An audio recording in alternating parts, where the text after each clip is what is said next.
এই যে আমার হাতটা পুড়ে গেছে, অবশ্য আলহামদুলিল্লাহ এই যে হাতটা অনেক পড়ছে, ভালো কাজের দিকে মানে ভালো হয়ে যাচ্ছে মানুষের দোয়া, আল্লাহর শেষ রহমতে। তো যদি মানে কারো মন চায় অবশ্যই দান করবেন ভালো নিয়ে। যার সামর্থ্য অনুযায়ী যেটুকু সামর্থ্য হয় সেই সামর্থ্য অনুযায়ী এই নাম্বারটা আমি আমার ভিডিওর মধ্যে দিয়ে দিব। সেই নাম্বারটা দেখে আপনারা বিকাশ কিংবা নগদ দুইটাই খোলা আছে, সামর্থ্য অনুযায়ী আপনারা কিছু হেল্প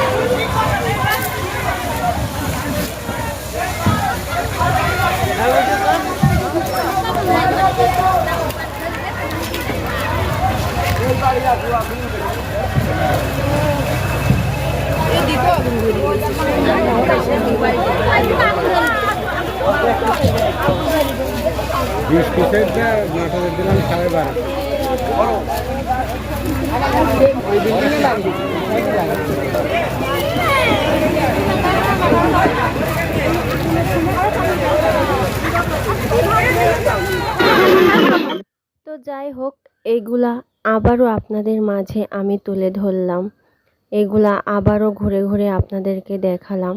এর কারণ একটাই, যে আমার খুব খারাপ লাগে। আমার সেই দিনের ভয়াবহ দুর্ঘটনার কথা শুনলে এখনও গায়ে কাঁটা দিয়ে ওঠে। আমার খুব খারাপ লাগে যে আল্লাহ তাআলা এদের কত বড় একটা ক্ষতি করে দিয়ে গেল। তো যাই হোক, আপনারা যার যার সামর্থ্য অনুযায়ী এদের একটু পাশে দাঁড়াবেন, সাহায্য করবেন। তো প্রথমে আমি সকাল থেকে যা যা করব সেগুলো আপনাদের সঙ্গে একটু শেয়ার করতে চাইলাম। তো ভিডিওটি অন করেছি। প্রথমত বলি, আজকে আমার শাশুড়ি বাসায় ছিল না। শাশুড়ি গিয়েছিল নানি শাশুড়ির বাসায়। নানি শাশুড়ির বাসা লক্ষ্মীকুণ্ডা। ওখানে আমাদের এক মামা শ্বশুর, সে মামা শ্বশুর মারা গিয়েছে, এজন্য দেখতে গিয়েছিল। তো এখন বাজে ঘড়িতে 10টার মতো। তাই আমি রান্নার কাজে এখন চলে যাব। রান্না করার জন্য কিছু ঢেঁড়স বেছে নিলাম। এদিকে আমি প্রতিদিনের মতো পাতার চুলাটা ধরিয়ে দিয়েছি, যেহেতু এই পাতার চুলাটা 2 দিন আগেই আমার শাশুড়ি বানিয়েছিল। বেশ সুন্দর জ্বলছিল পাতার চুলাটা, কিন্তু গরমের মধ্যে রান্না করা অনেক কষ্টদায়ক। তো তবুও আমি পাতার চুলাই ধরিয়েছি আজকে। ভাবছি আজকে কিছু ভেন্ডি ভাজি করব আর বাটা মাছ ঝোল করব, সেজন্য খড়ির চুলাটা ধরাই নাই। তো আমি প্রথমে বাটা মাছটা ভিজিয়ে রেখেছিলাম 10 মিনিট। তারপরে একটা প্লেটে ঢেলে এগুলাকে একটু পানি দিয়ে রাখবো। আর এদিকে ঢেঁড়স তো আমি আগেই কুটে ফেলেছিলাম, যেহেতু একা হাতে কাজ করতে হবে, এজন্য আমি পেঁয়াজ কুচি, রসুন কুচি আর পেঁয়াজ কিছু ছুলে নিয়েছিলাম। তারপরে এদিকে বাটা মাছটা শাশুড়ির শেখানো অনুযায়ী সুন্দর করে লবণ দিয়ে নিলাম। যেহেতু মাছে লবণ না ঢুকলে আমার শাশুড়ি একদম খেতে পারে না, এই জন্য লবণ দিয়ে আমি আঁশটা ছাড়িয়ে নিলাম।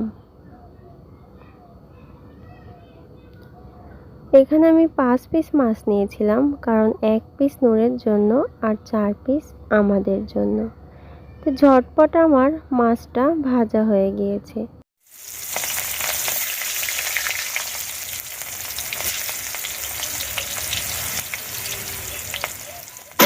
তো প্রথমে আমি কিছু পেঁয়াজ কুচি তেলের উপরে দিয়ে দিলাম। হালকা বাদামি কালারের হয়ে গেলে আমি এখানে জিরা বাটা, আদা বাটা, পেঁয়াজ বাটা, রসুন বাটা সব কিছুই আস্তে আস্তে দিয়ে হালকা করে একটু কষিয়ে নিলাম। তারপরে আমি একটু পানি দিয়ে দিলাম। তারপরে আবার একটু নেড়ে চেড়ে সুন্দর করে কষিয়ে নিলাম। কারণ এই গরমে হালকা পাতলা পাতলা মাছের ঝোল খেতে বেশ দারুণ লাগে। আর আজকে আমি চাচ্ছিলাম একটু পাতলা করে মাছ ঝোল করি, কারণ পাতলা পাতলা মাছের ঝোল ছাড়া এই গরমে আমি একদম ভাত খেতে পারছিলাম না। সেই জন্য আমি নিজে থেকেই ফ্রিজ থেকে বাটা মাছটা বের করে নিয়ে চলে এসেছি। তো যাই হোক, আজকের মশলার কালারটা কিন্তু আমার কাছে দারুণ লাগতেছিল, কারণ আজকে আমি শুকনো লঙ্কা 2টা বেটে দিয়েছি, গুঁড়া একদমই দেই নাই। কালারটা এজন্য অনেক সুন্দর হয়েছিল। তো এই যে কথা বলতে বলতে আমার মাছ ভুনাটা হয়ে গিয়েছে। এখন আমি হালকা করে ভাজা জিরের গুঁড়ো দিয়ে দিলাম, এতে করে মাছের টেস্টটা আরও বেড়ে যাবে, আর মাছের যে ঝোলটা ওইটা আরও ভালো লাগবে। তো এই যে এখানে আমার রান্নাটা হয়ে গিয়েছে, গরমের দিনে পাতলা পাতলা করে বাটা মাছ ঝোল, আর এখানে করেছি ঢেঁড়স ভাজি, আর এখানে 1 পিস মাছ নুরের জন্য রেখে দিয়েছি। তো এই তো ছিল আজকে আমার সারাদিনের কাজ। তো এই যে গোসল করেছি, করে খাওয়া দাওয়া করেছি, তারপরে ভাবলাম নূর তো ঘুমিয়ে আছে, তো আমি ব্লগটা সেরে ফেলি। তো সব কিছু কাজ কমপ্লিট করে আমি আপনাদের মাঝে আবার প্রতিদিনের মতো চলে আসলাম। আসসালামু আলাইকুম, কেমন আছেন আপনারা সবাই? আশা করি যে যেখানে আছেন ভালো আছেন, সুস্থ আছেন। আল্লাহ তাআলার অশেষ রহমতে এবং আপনাদের দোয়ায় আমি এবং আমার ফ্যামিলির সবাই ভালো আছে, সুস্থ আছে। তো প্রতিদিনের মতো আমি সেই না আবারও নতুন একটা ব্লগ নিয়ে আপনাদের মাঝে চলে এসেছি। তো আজকে আমি কিছু ইম্পর্টেন্ট কথা বলতে চাই, কথাগুলো মনোযোগ দিয়ে শুনবেন আমার প্রিয় ভাই এবং আপুরা। ভিডিওটি পুরো দেখার অনুরোধ রইল, ভিডিওটি টানবেন না প্লিজ। তো গত শুক্রবার 26শে এপ্রিল প্রায় দুপুর 2 ঘটিকার সময় একটা আমাদের বাড়ির পাশে একটা দুর্ঘটনা হয় আর কি। সেই ভিডিওটি আমি আপনাদের মাঝে শেয়ার করেছি, আমার চ্যানেলে গেলেই আপনারা পাবেন 26 তারিখের ভিডিওটি। তো আশা করব সেই ভিডিওটি আপনারা দেখছেন সবাই, আর যারা যারা দেখেননি আমার চ্যানেলে গিয়ে ঘুরে আসতে পারেন। তো আজকে সেই মামার বিষয়ে আমি কিছু কথা বলতে চাই আপনাদের। সেই মামাটার বাসা একদম পড়ে গিয়েছে, সেটা নিজস্ব বাসা ছিল না, সেটা ছিল হচ্ছে ভাড়া। মামাটা আণবিকে কাজ করতে করতে ওখানে চাকরিটা চলে যায়, পারমাণবিক বিদ্যুৎ কেন্দ্র, আপনারা অবশ্যই সবাই চিনেন কম বেশি। যাই হোক, ওখানে চাকরিটা চলে যায়। তো চলে যাওয়ার পরে মামা কিছু ব্যবসা করে, ব্যবসা আতর, সুরমা, তসবি, টুপি, এগুলা ব্যবসা করতো। তো যাই হোক, ব্যবসার কিছু টাকা আর বাদ বাকি চাকরির টাকা রেখেছিল ঘরে, প্রায় 30,000 টাকা। তো সেই টাকাগুলো পড়ে গিয়েছে, আর জামা কাপড়, এক কথায় সব কিছুই পড়ে গিয়েছে। কিছু গোল্ড ছিল, কানের দুল, চুড়ি, এগুলা পড়ে গিয়েছে।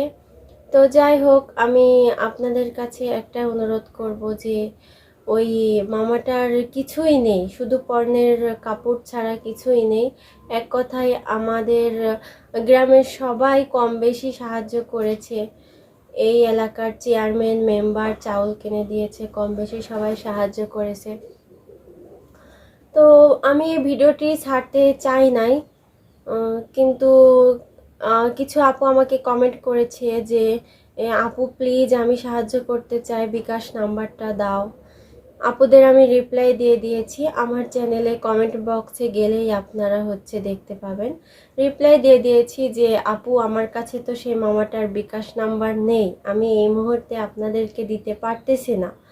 তো যাই হোক, আমি আজকের ব্লগে বলে দেব, এভাবে রিপ্লাই দিয়েছি। তো আজকে সকালবেলা আমি যখন ওই মামাটার বাসায় যাই, যাওয়ার পরে বলি যে মামা আপনার বিকাশ নাম্বারটা আমাকে দেন। তো মামা আমাকে যখন জিজ্ঞেস করে যে বিকাশ নাম্বারটা কেন লাগবে, তো আমি মামাকে বিস্তারিত সব কিছু খুলে বলি। তো খুলে বলার পরে মামার বিকাশ নাম্বারটা ছিল না।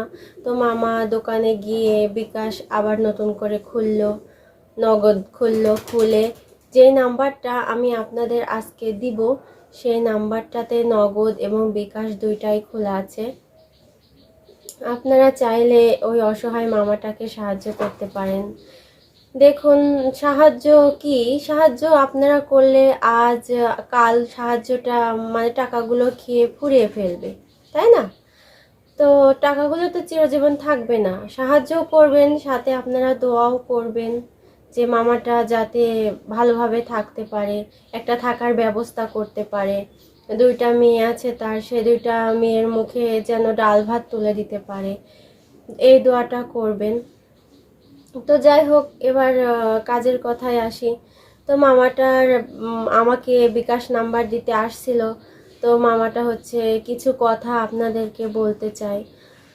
তো চলুন সেই মামাটার মুখে আমি আপনাদেরকে মানে সরাসরি শুনিয়ে দিই মামাটা কি কথা বলতে চায়। আসলে মানুষ অনেকে আছে, কেউ বিশ্বাস করবে না, কেউ আমাকে হয়তো ভাববে যে আমি ধান্দা খুঁজতেছি, টাকা ইনকামের রাস্তা খুঁজতেছি, এরকমটা ভাববে। কিন্তু এরকমটা ভাবার কিছুই নেই। আপনারা নিজের চোখেই দেখে নেবেন সেই মামাটার হাত পুড়ে গিয়েছে এবং হচ্ছে সে নিজে আপনাদেরকে দেখাতে চায় এবং কিছু বলতে চায়। তো চলুন সেই মামাটার মুখ থেকে আমি এবং আপনারা কিছু কথা শুনে আসি। দেখবেন তো আজকে যে আঙ্কেল সম্পর্কে, আমার আঙ্কেল হয়, মামা আমি আঙ্কেল বলেই ডাকি। তো আঙ্কেলের বাসায় মানে সব কিছু পড়ে গিয়েছে, সেটাও আমি ভিডিওতে উল্লেখ করে দিব। আর আঙ্কেলের মানে কিছুই নাই, এক কথায় নিঃস্ব হয়ে গিয়েছে। মানে কিছু যে জমি থাকবে তার নিজস্ব বাসায় মানে নিজস্ব গ্রামে, সেটা পর্যন্ত নেই।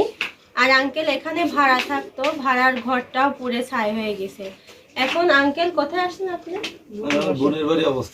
এখন বোনের বাসায় অবস্থানে আছে কিছুদিনের জন্য, যতদিন না কোনো ব্যবস্থা হয় ততদিন ওখানে থাকবে।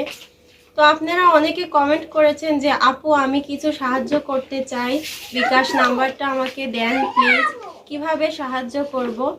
আপনাদের এই কমেন্টের অনুরোধেই আমি সকালবেলা মামার বাসায় যাই এবং মামাকে বলি, মামার হচ্ছে অনুমতি নিয়েই আমি হচ্ছে মামার নাম্বারটা চেয়ে আসি। তাই মামা বিকাশ নাম্বারটা খুলে আমাকে দিয়ে যায়। যেহেতু মামার ফোনে বিকাশটা খোলা ছিল না, এজন্য আমি আপনাদের নাম্বারটা দিতে পারিনি। তো চলুন মামার মুখ থেকে শুনি, আর মামার কি ক্ষতিগুলো হয়েছে সেগুলো আমি আপনাদের সঙ্গে শেয়ার করি। মামা, আপনি কিছু বলার থাকলে বলেন। সর্বপ্রথম জুম্মার নামাজ পড়ে এসে সিলিন্ডার নতুন একটা নিয়ে আসছিল, ঠিকঠাক করতে করতেই আল্লাহ পাকের হুকুম হঠাৎ আগুন ধরে গেল সিলিন্ডারে। ধরলো যখন আমি ঠিক করতে যাই আমার হাতটা পুড়ে যায়। তারপরে আগুনের যখন তাপমাত্রা দেখতে পাই আমি একটু দিক হারায় ফেলাই। তখন কি করার আর, মানে আসলে মাথা ঠিক ছিল না, কমন সেন্স হারাই গেছিল, যার কারণে আগুন আগুন বলে আমি চিৎকার শুরু করি। আমার বাচ্চাটা ওই রুমে শোয়া ছিল, কোনো মতে কষ্ট করে আল্লাহ পাকের বিশেষ রহমত যে ওর মা ওই হালতে যায় দৌড় মাইরে বাচ্চাটারে বের করতে পারে। কি টাকা ছিল না মামা, ঘরে টাকা, আমার ব্যবসা ঘর ভাড়ার টাকাও রাখছিলাম, টাকা ছিল, সেগুলোও পড়ে গিয়েছে। ব্যবসা করি, মসজিদের সামনে সামনে ছোট ছোট দোকান পাতায় ব্যবসা করি। তো এইভাবে অনেক কষ্টেই সংসারটা চলে। এইটা আমার মেয়ে হয়, এইভাবে অনেক কষ্ট করে চলাই। তো আল্লাহ পাক রব্বুল আলামিন এখন আল্লাহ পাক পরীক্ষা নিছে, ইমানি একটা পরীক্ষা। এটা শুকরিয়া, আলহামদুলিল্লাহ আমাদের জীবনের ক্ষতি হয়নি, শুধুমাত্র আমার এই হাতটা একটু সামান্য দেখাও, কথা একটু কাছে আসো ভিডিওটা। এই যে আমার হাতটা পুড়ে গেছে, অবশ্য আলহামদুলিল্লাহ এই যে হাতটা অনেক পড়ছে, ভালো কাজের দিকে মানে ভালো হয়ে যাচ্ছে মানুষের দোয়া, আল্লাহর শেষ রহমতে। তো যদি মানে কারো মন চায় অবশ্যই দান করবেন ভালো নিয়ে, যার সামর্থ্য অনুযায়ী যেটুকু সামর্থ্য হয় সেই সামর্থ্য অনুযায়ী এই নাম্বারটা আমি আমার ভিডিওর মধ্যে দিয়ে দিব। সেই নাম্বারটা দেখে আপনারা বিকাশ কিংবা নগদ দুইটাই খোলা আছে, সামর্থ্য অনুযায়ী আপনারা কিছু হেল্প করবেন। এবং সাথে সাথে আমি দোয়াও চাই আল্লাহ পাক রব্বুল আলামিন যাতে যা যা দিবেন, সাহায্য দিলেন, না মন চাইলে না দিতে পারলে অনুরোধ দোয়া করবেন যাতে আল্লাহ পাক আমার 2 মেয়ে নিয়ে আমরা সুন্দর একটা অবস্থানে থেকে হালাল ভাবে 2 মুঠ ডাল ভাত খেয়ে বাঁচতে পারি। সালাম আলাইকুম। তো এই যে আপনারা মামার মুখ থেকে সব কিছুই শুনলেন, আর ভিডিওটি অন্ধকার হয়েছে কারণ ওটা ঘরের মধ্যে ছিল। তো যাই হোক, আপনাদের কাছে একটাই অনুরোধ, মামাকে সবাই হেল্প করবেন, সাহায্য করবেন। আর আমি চাইলে কিন্তু নিজের হাজবেন্ডের বিকাশ নাম্বারটাই দিতে পারতাম, কিন্তু অনেকে অনেক কথা বলবে, এজন্য আমি আমার হাজবেন্ডের বিকাশ নাম্বারটা দেই নাই, সেই মামার বিকাশ নাম্বারটাই দিয়েছি। যে যাই পারেন, যেভাবেই হোক, যার যতটুকু সামর্থ্য হয় ততটুকুই দিয়ে মামাকে আপনারা হেল্প করবেন, এটাই আমি আপনাদের কাছে আশা করি, সকল ভাই এবং আপুদের কাছে আশা করি। আর তার সঙ্গে অবশ্যই দোয়া করবেন, অবশ্যই দোয়া করবেন তারা যেন ভালো থাকে, সুস্থ থাকে, মাথা গুজারি একটা ঠাঁই খুঁজে পায়। আর যে এবং যারা ভাইয়া এবং আপুরা বিকাশে টাকা দিবেন, সেই বিকাশে হচ্ছে টাকাটা কত টাকা দিচ্ছেন সেটা অবশ্যই আমাকে কমেন্ট বক্সে জানিয়ে দিবেন, যে আমি আপু এত টাকা দিয়েছি, আপু আমি এই কয় টাকা দিতে পেরেছি, কিংবা আপু আজকে আমি বিকাশ করেছি। তো যাই হোক, আমাকে কমেন্ট বক্সে জানিয়ে দিবেন। আর সেই বিকাশ নাম্বারটা হচ্ছে আমার ভিডিওর টাইটেলের নিচে আমি লিখে দিব সেই বিকাশ নাম্বারটা। আপনারা প্লিজ একটু সেই বিকাশ নাম্বারটা দেখে মামাকে হেল্প করবেন।